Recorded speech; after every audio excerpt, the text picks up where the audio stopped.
Hello friends, नमस्कार। मैं प्रियंका स्वागत करती हूँ आप सभी का आपके अपने चैनल टारगेट टीचर जॉब में और target UP TET CTET app में।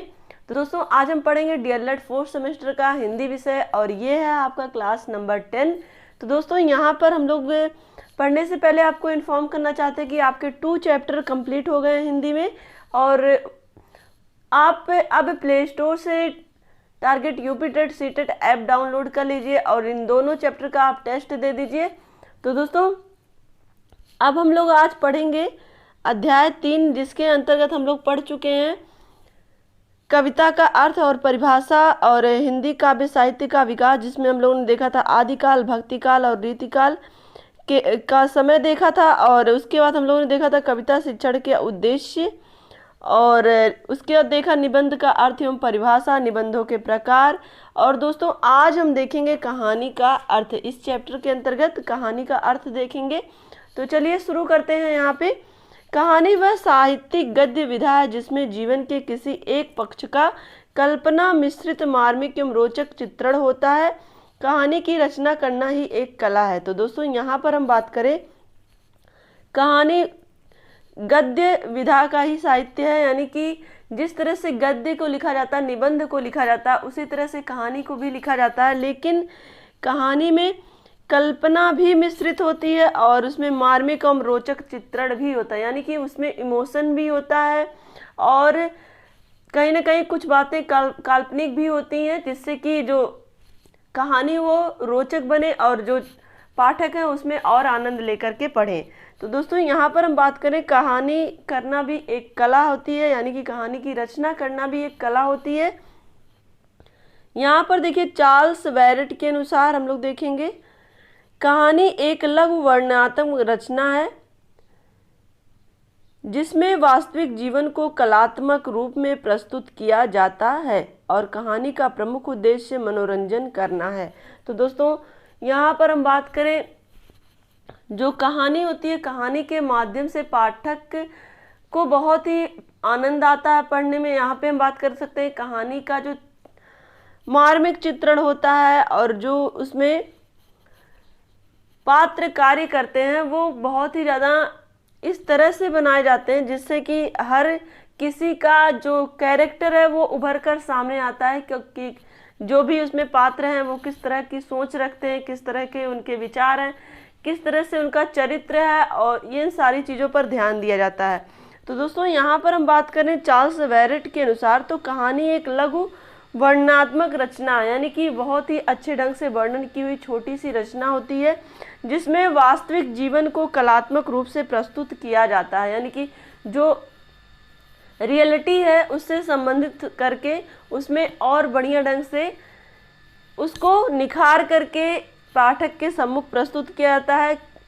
और कहानी का जो प्रमुख उद्देश्य होता है वो क्या होता है? मनोरंजन करना। यानी कि दोस्तों, कहानी के माध्यम से जो पाठक होता है वो उस कहानी को इस तरह से आनंद लेकर के पढ़ता है मानो वो घटनाएं उसके समक्ष घटित हो रही हों। क्लियर?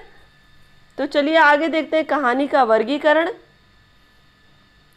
दोस्तों, यहाँ पर देखिए, कहानी रचना शिक्षण के दृष्टिकोण से कहानियों को 3 वर्गों में विभाजित किया जा सकता है। इसमें देखिए, घटना प्रधान कहानियाँ हैं, मनोवैज्ञानिक कहानियाँ हैं और चरित्र प्रधान कहानी है। तो दोस्तों, यहाँ पर देखिए, घटना प्रधान कहानी, जैसा कि नाम से ही पता चल रहा है कि घटना प्रधान कहानी क्या होती है, कि इसमें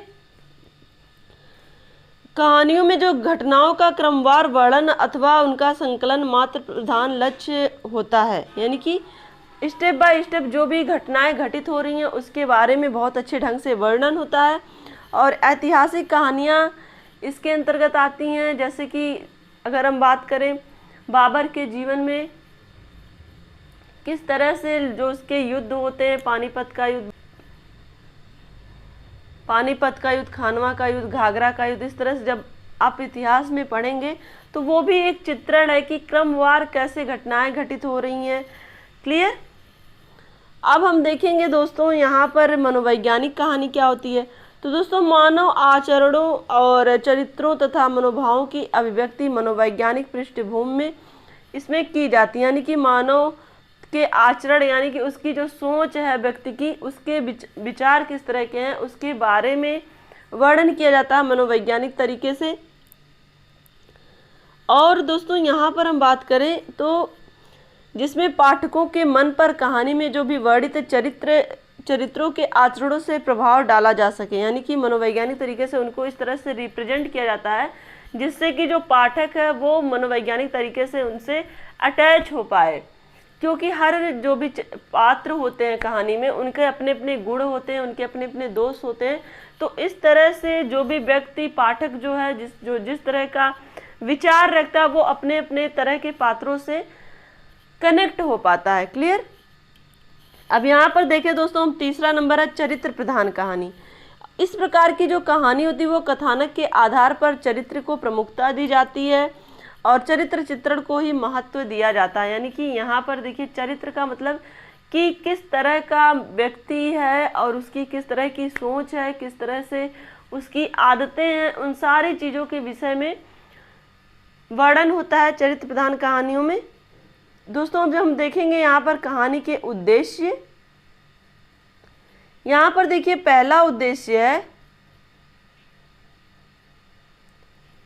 उद्देश्य छात्रों में सृजनात्मकता का विकास करना, यानी कि उनके अंदर क्रिएटिविटी, जो छात्र जो कहानी पढ़ रहे हैं, क्योंकि दोस्तों ये जो कहानियाँ होती हैं ये अगर कक्षा में पढ़ाई जा रही हैं तो मेन उद्देश्य यही होता है कि छात्रों में सृजनात्मकता का विकास करना। और दोस्तों यहाँ पर देखिए दूसरा है तो छात्रों में नैतिक मूल्यों का विकास करना। तीसरा है छात्रों में कल्पना एवं स्मरण शक्ति का विकास करना, किस तरह से वो काल्पनिक चीज़ों को सोच पाएं और किस तरह से उनकी जो याददाश्त यानी कि याद करने की क्षमता है वो उनके अंदर विकसित हो। और यहाँ पर देखिए नंबर 4 है छात्रों में साहित्यिक अभिरुचि का विकास करना, किस तरह से जो छात्र हैं वो साहित्य के प्रति रुचि रखें। और नंबर 5 है छात्रों के शब्द भंडार में वृद्धि करना, तो किस तरह से शब्दों का अलग अलग शब्दों का प्रयोग करके कहानी का निर्माण किया जाए, इससे भी छात्रों में शब्द भंडार की वृद्धि होती है। और यहाँ पर देखेंगे नंबर 6 है छात्रों में मौखिक अभिव्यक्ति को विकसित करना, कि किसी तरह से वो किसी भी एक कहानी को अपने मौखिक रूप से यानी अपने भाषा के माध्यम से किस तरह से लोगों को बता सकते हैं, लोगों को सुना सकते हैं, उसकी भी प्रवृत्ति उनमें विकसित करना। क्लियर। तो दोस्तों ये आपका हो गया कहानी से संबंधित। अब यहाँ पर हम देखेंगे कहानी शिक्षण की विधियाँ कौन कौन सी हैं, यानी कि कहानी को पढ़ाने के लिए कौन कौन सी विधि का प्रयोग किया जाता है। तो यहाँ पर देखिए पहला है गहन अध्ययन प्रणाली। तो दोस्तों यहाँ पर गहन अध्ययन प्रणाली, जैसा कि नाम ही है कि गहन मतलब चीज़ों में डिटेल से जानना किसी भी चीज़ को, तो यहाँ पर गहन अध्ययन प्रणाली में देखा जाता है कहानी में आए कठिन शब्दों, विचारों, मुहावरों, लोकोक्तियों आदि की व्याख्या करते हुए कहानी को पढ़ना। यानी कि एक शिक्षक जब गहन अध्ययन प्रणाली का प्रयोग करता है कहानी पढ़ाते समय, तो वहाँ पर वो जो भी कठिन शब्द आए रहते हैं, जो भी मुहावरे, जो भी लोकोक्ति प्रयोग की गई रहती है कहानी में, उन सब के बारे में वो उन्हें डिटेल से बताता है। क्लियर। यानी कि अपने छात्रों को वो और भी अच्छे ढंग से एक्सप्लेन करके बताता है। क्लियर। अब यहाँ पर देखिए दोस्तों दूसरा है अधूरी कहानी पूर्ति प्रणाली। तो दोस्तों अधूरी कहानी पूर्ति प्रणाली का मतलब होता है कि आरंभ में कहानी में ही आरंभ में 2-3 वाक्यों से करके अथवा एक अनुच्छेद देकर पात्रों का घटना, वातावरण, उद्देश्य आदि को सभी को छात्रों पर छोड़ दिया जाता है। यानी कि यहाँ पर कुछ ही चीज़ें छात्रों के सम्मुख रखी जाती हैं और उसी के आधार पर वो कहानी को आगे बढ़ाते हैं। क्लियर। अब हम आगे देखें दोस्तों, यहाँ पर है नंबर 3 है चित्र प्रदर्शन प्रणाली। तो इस प्रणाली में कहानी से संबंधित विभिन्न चित्र छात्रों के सम्मुख प्रस्तुत किए जाते हैं। आपको याद होगा दोस्तों जब आप छोटी कक्षा में थे तो वहाँ पर एक जो चित्र के माध्यम से कहानियाँ आपको रिप्रेजेंट की जाती थी, चाहे वो कछुए खरगोश की कहानी हो या फिर वो जो कावा प्यासा था उसकी कहानी हो, कि उसमें एक चित्र में दिखाया जाता था कि एक कावा है जिसको प्यास लगी रहती है, वो पानी की तलाश में इधर उधर भटकता है, और उसके बाद जो चित्र होता था उसमें उसे एक घड़ा मिलता है जिसमें बहुत थोड़ा पानी रहता है, लेकिन वो पानी बहुत ही नीचे रहता है, और बाद में जब वो कंकड़ डालता है तो पानी ऊपर आ जाता है। तो ये अलग अलग चित्रों के माध्यम से कहानी को प्रदर्शित किया जाता है। तो इस तरह से छात्र उस चित्र को देख करके कहानी समझते हैं और उसको एक्सप्लेन करते हैं। अब यहाँ पर देखेंगे दोस्तों नंबर 4 पर है मौखिक कहानी यानी कि कथन प्रणाली। तो दोस्तों मौखिक कहानी यह विधि एकाग्रता एवं श्रवण शक्ति का विकास करती है। तो इस कहानी कथन प्रणाली में क्या होता है कि जब एक शिक्षक मौखिक रूप से कहानी को सुनाता है और वहाँ पर किसी चित्र का प्रयोग नहीं कर रहा और किसी भी चीज़ का प्रयोग नहीं कर रहा, बस वो मुँहज़बानी सुना रहा है, तो कहीं ना कहीं जो छात्र हैं वो कहानी में इंटरेस्ट लेते हैं और एकाग्र होकर के सुनते हैं। तो एक तरह से उनके अंदर श्रवण शक्ति का विकास होता है कि किस तरह से हम बैठ करके दूसरों को सुन सकते हैं। क्लियर। तो दोस्तों अब हम देखेंगे एकांकी का अर्थ। एकांकी क्या होता है दोस्तों, सबसे पहले जान लीजिए। नाटक की एक महत्वपूर्ण विधा होती है एकांकी, यानी कि नाटक का ही एक भाग होता है एकांकी। एकांकी किसी एक महत्वपूर्ण घटना, परिस्थिति या समस्या को आधार बनाकर लिखा जाता है। तो दोस्तों यहाँ पर देखिए, जो एकांकी होता है वो किसी एक पर्टिकुलर महत्वपूर्ण घटना से संबंधित होता है और उसी को आधार बनाकर ही वो कहानी लिखी जाती है। दोस्तों यहाँ पर हम बात करें उसकी समाप्ति पर एक ही अंक में, उसकी समाप्ति एक ही अंक में और उस घटना के चरम चरणों को मूर्त करते हुए कर दी जाती है। यानी कि जो एकांकी होती है उसमें जो भी समस्याएं दिखाई जाती हैं वो केवल एक ही बिंदु पर केंद्रित होती हैं और उस समस्या को हल करते हुए उसको पूरा किया जाता है। यानी कि यहाँ पर हम बात करें तो उस घटना के चरम क्षणों को ही मूर्त रूप से प्रस्तुत किया जाता है, जहाँ पर एक ही घटना को दिखाया गया है और उस घटना का समाधान कैसे हो रहा है, किन किन चीज़ों का प्रयोग हो रहा है, कौन से पात्रों का प्रयोग हो रहा है, अलग अलग विधियों का प्रयोग हो रहा है उस समस्या को सॉल्व करने के लिए। तो वो सारी चीज़ें जो एक ही घटना से संबंधित होती हैं वो क्या कहलाती हैं, एकांकी कहलाती हैं। क्लियर। तो दोस्तों आगे हम देखें, एकांकी संक्षिप्त तथा एक अंक वाली नाट्य रचना होती है जिसमें जीवन की किसी एक पक्ष या घटना का चित्रण किया जाता है। तो दोस्तों यहाँ पर हम बात करें, देखिए एकांकी जो होती है वो एक ही अंक वाली होती है, यानी कि यहाँ पर उसको बहुत बड़े लेवल पे या बहुत बड़े क्षेत्र में नहीं, बल्कि जो एकांकी होती है उसको बहुत बड़े अंकों में नहीं बल्कि एक ही अंकों में दिखाया जाता है और जिसमें जीवन की किसी एक पक्ष या किसी एक घटना का वर्णन होता है। यानी कि जीवन के संपूर्ण घटनाओं का वर्णन ना करके केवल एक घटना का वर्णन करना और उस घटना में जो भी समस्याएं आ रही हैं उस समस्याओं से जो उसमें पात्र हैं वो किस तरह से उभर रहे हैं, इन सब चीज़ों के बारे में बताया जाता है। क्लियर। अब दोस्तों हम देखेंगे यात्रा वृत्तांत। यात्रा का मतलब क्या होता है, टहलना, कहीं घूमने जाना। तो यात्रा वृत्तांत का मतलब होता है कि यात्रा का वर्णन। क्लियर। तो दोस्तों यहाँ पर हम देखें, मनुष्य का चाहे बचपन हो या युवा अवस्था हो उसकी प्रवृत्ति सदैव घूमने वाली है, यानी कि घुमक्कड़ी रही है। यहाँ पर हम देखें, इस भ्रमण में जो भी विचार या पात्र लेखक के संपर्क में आते हैं वो उसके मानस पटल पर अंकित हो जाते हैं। तो दोस्तों यहाँ पर हम देखें, यात्रा वृत्तांत में जब एक लेखक यात्रा करता है तो जो भी चीज़ें वो देखता है वो उसके याददाश्त में रहती हैं और उसी के बारे में वो आगे वर्णन करता चला जाता है। वह जब उस विचारों को लिपिबद्ध करते हैं तब वहीं से यात्रा साहित्य का जन्म होता है। और दोस्तों जब एक लेखक अपने यात्रा के विषय में जो भी चीज़ें अनुभव की, जिन भी लोगों से मिला, जिन भी घटनाओं के साथ उसका जीवन, उसकी यात्रा आगे बढ़ी, उन सारे चीज़ों के विषय में वो बहुत ही डिटेल से लिखता है। और जब वो चीज़ें लिखता है, लिपिबद्ध करता है, तो यही लिपिबद्ध की हुई चीज़ें ही यात्रा साहित्य को जन्म देती हैं। क्लियर। आगे हम देखें दोस्तों, यात्रा वृत्तांत लिखने वाले लेखक को वहाँ के नगर, मोहल्लों, रीति रिवाजों, धार्मिक प्रवृत्तियों, उनकी ऐतिहासिकता का वर्णन पूरी दक्षता के साथ करना होता है। तो दोस्तों यहाँ पर हम बात करें, जब एक लेखक यात्रा पर निकलता है तो वो अपने यात्रा वृत्तांत के बारे में अगर लिखता है तो उसको पूरी दक्षता का प्रयोग करना पड़ता है, उसको पूरे स्किल के साथ लिखना पड़ता है कि जहाँ भी वो गया वहाँ के नगर, मोहल्ले और वहाँ के जो लोग थे उनके रीति रिवाज क्या थे और वो किस धार्मिक प्रवृत्ति के थे, यानी कि वो किस धर्म से बिलोंग करते थे और उनकी उनका जो इतिहास रहा वो किस तरह का रहा, यानी कि वो किस धर्म, किस समुदाय, किस जाति और कौन सी प्रथाओं, कौन से रीति रिवाज को मानते हैं, उनका रहन सहन कैसा, इन सारी चीज़ों के विषय में यात्रा वृत्तांत में एक लेखक विस्तार से लिखता है। क्लियर?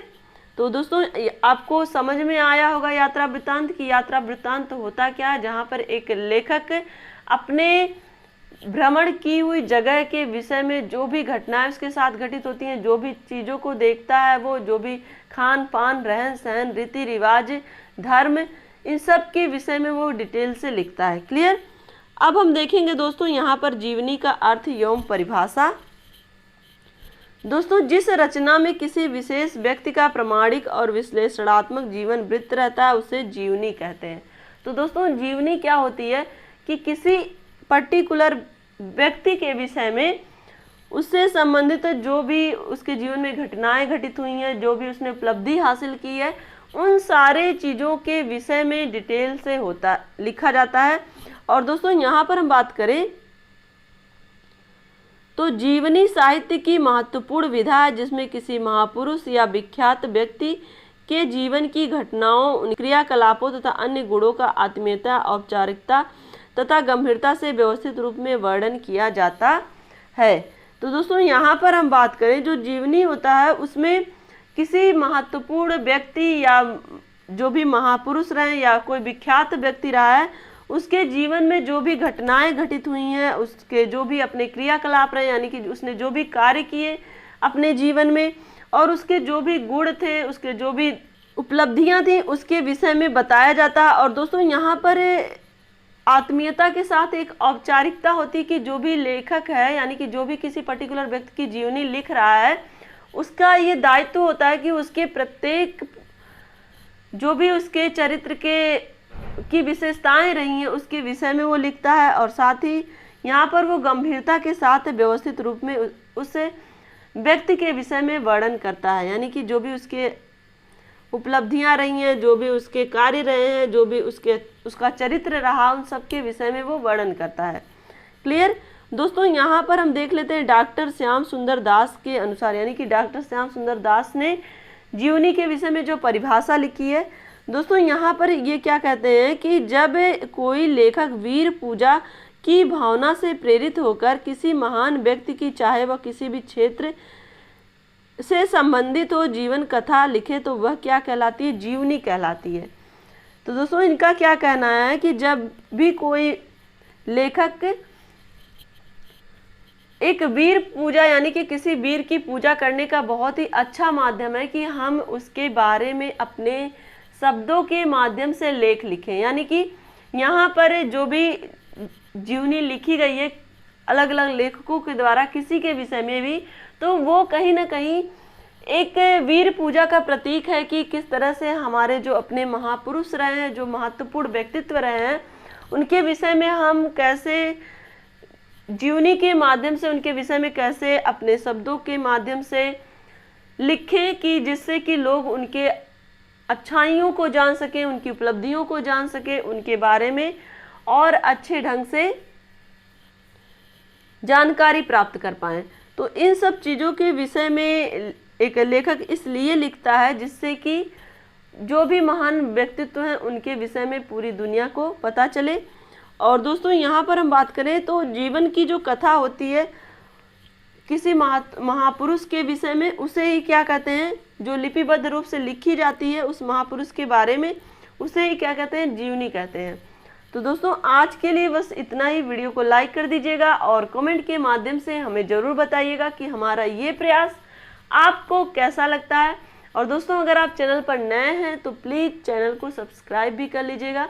आपके लिए एक वीडियो बनाने में बहुत मेहनत लगती है दोस्तों, और बहुत ही टाइम निकालना पड़ता है, जहाँ पे आप अपने बिजी शेड्यूल से आप टाइम निकाल के आप वीडियो बनाते हो। तो बस आपसे बस एक ही अनुरोध है कि आप भी दोस्तों वीडियो को लाइक, शेयर और सब्सक्राइब ज़रूर कर लीजिएगा।